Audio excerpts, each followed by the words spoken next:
Throughout my life, my parents have continuously told me to count my blessings, but I never fully understand what they mean until this evening. Standing here tonight, I have so much to be thankful for. So if you'll bear with me, I'd like to count a few of my blessings. For Lisa and myself, this day has been made extra special by being able to share with so many of our close friends and family. They say when you marry your wife, you marry her whole family as well. But in my usual backward style, I feel like I've married Elisa's family first. Arnie and Renee, you've treated me as your own son since I was 15 years old. In fact, if I were your own son, I'm sure people would have accused you of spoiling me. It never seemed to matter what time of the day or what day of the week I would come over to your house. There would always be an oversized portion of food waiting at my special chair in the kitchen table. Cooking is only one of the many talents that you have passed on to Elise, Renee. For a long time, I could not figure out where Elise got her zany side to her personality. But after I grew to know you better, it became crystal clear. I truly feel that the love and friendship you have given Elise is greatly responsible for the person she is today. And for that reason, I thank you and I love you. Arnie, you have always been ready to give me advice on everything from business to probably just about everything else. But more important than advice, you've always been willing to back up your words with your actions. As I stand here tonight, I think of a specific incident when I was 18 years old and I was getting ready for my first cosmetic trade show. I think in passing I said, Arnie, do you think I should rent a booth for the show or should I just buy one? And much to my surprise, he said, I think let's build one. Well, to make a long and meaningful story short, he gave me a list of everything I needed to get and told me that you would meet me at the show on setup day. Well, setup day came and you walked in with an arsenal of power tools and the construction began. 10 hours later, we had built two things. One, of course, was the best show in the entire booth. Actually, it was the best booth in the entire show. But more importantly, was the building of a relationship that has been and will continue to be very special to me. Arnie and Renee, I thank you for everything you have given me over the years.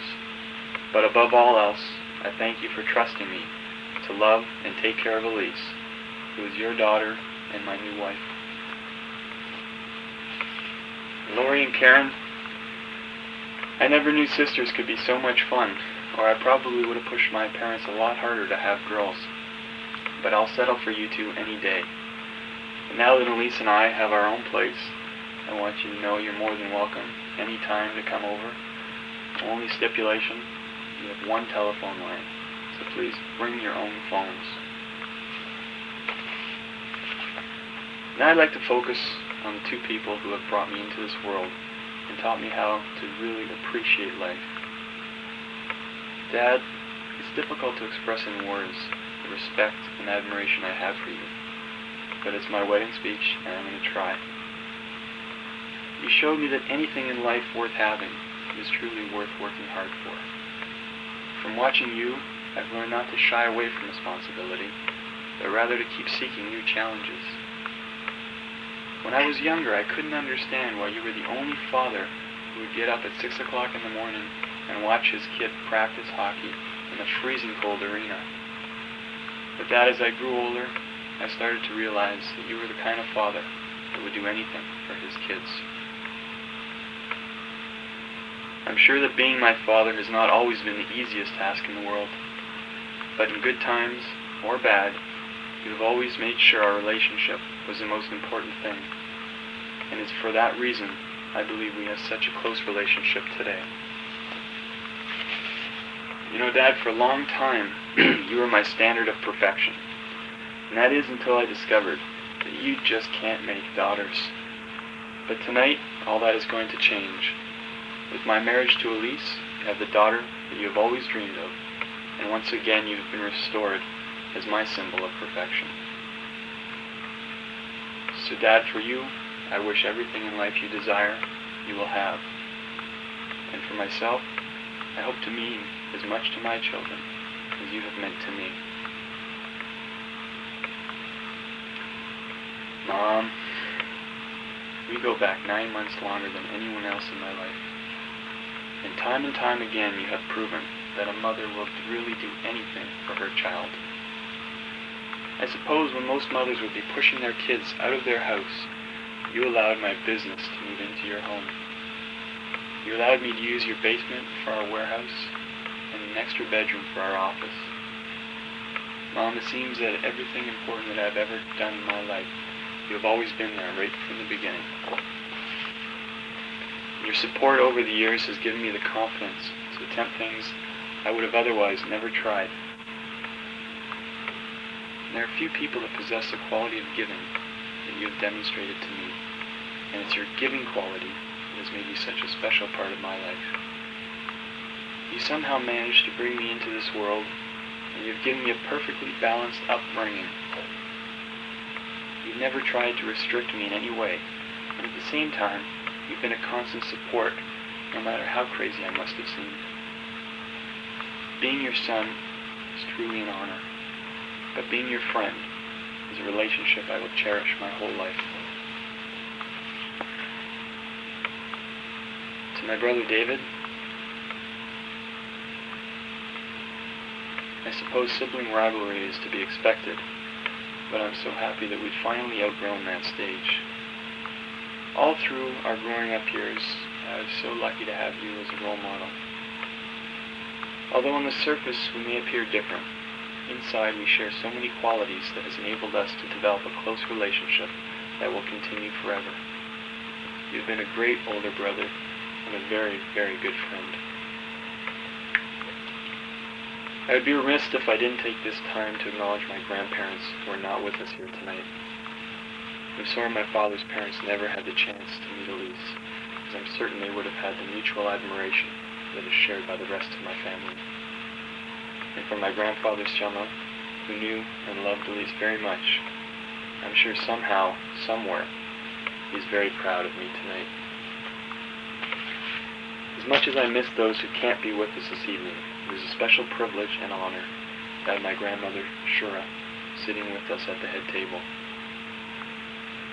Even though we are chronologically generations apart, through your love, understanding, and education, we've managed to bridge all gaps between us. I admire you as a person. I respect you as a businesswoman.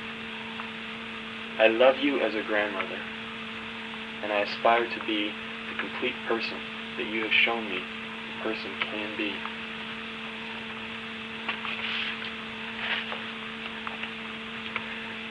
And now I'd like to speak about the love of my life, ever since I could spell the word love, my bride Elise. Elise, I think back to when we first started going together. It was grade 9 at the ripe old age of 14. Sorry. I remember coming home from school to tell my parents about you. I said, I like this girl Elise from class. So my father asked me, Mark, what's she like? And I remember saying, she's funny. She gets great marks in school. And she looks so good in her Jordache jeans. At 14 years old, Elise had already had it all. And our relationship officially began October 22nd, 1980. Elise, I have been lucky to be with you and watch you grow from a cute, shy, 14-year-old girl into a beautiful, warm, and very funny woman that I'm lucky and very proud to call my wife. I must tell you though, during our early years together, everybody who met you kept telling me the same thing. You know, Elise is such a nice girl. It's too bad you couldn't have met her when you were older. After about 100 people had told me that, I figured I have got to stick around till this girl grows up. Now that we are older, I have to tell you two things from the bottom of my heart. I never could have imagined how beautiful you'd become, and I'm so glad I waited. Elise, when you first came into my life, I had no idea how easy you would be to talk to. and I never imagined that our early conversations would grow into such a strong friendship. I never thought that we'd discover so many common interests and values, or that I could ever enjoy the simple pleasures as much as when they were shared with you. I never thought we'd have so many warm and happy times together, or that your compassion would help me through the rougher times. I didn't expect to feel so soon as though I'd known you forever, or to trust you so easily with my secrets and deepest feelings. I never thought your support could make such a difference, that your encouragement would bring my dreams closer, make my successes sweeter, and my losses so much easier to accept. At least I never imagined that I would grow to want, to need, and to love you so much. When you first came into my life 11 years ago, I never dreamed you'd soon be someone whom I could not live without. At least from the moment you accepted my marriage proposal, I began thinking of how I could make our night a little extra special. Well, they say apple trees grow apples, and I, like my father, have chosen to express myself in song. At Hebrew school, I was taught that not even an angel can do two things at once. So if I could have this dance with you, I'll call upon my good friend Mike Breskin to sing our wedding song. But thank you all again for coming and helping us share this special day. Please enjoy the rest of the evening.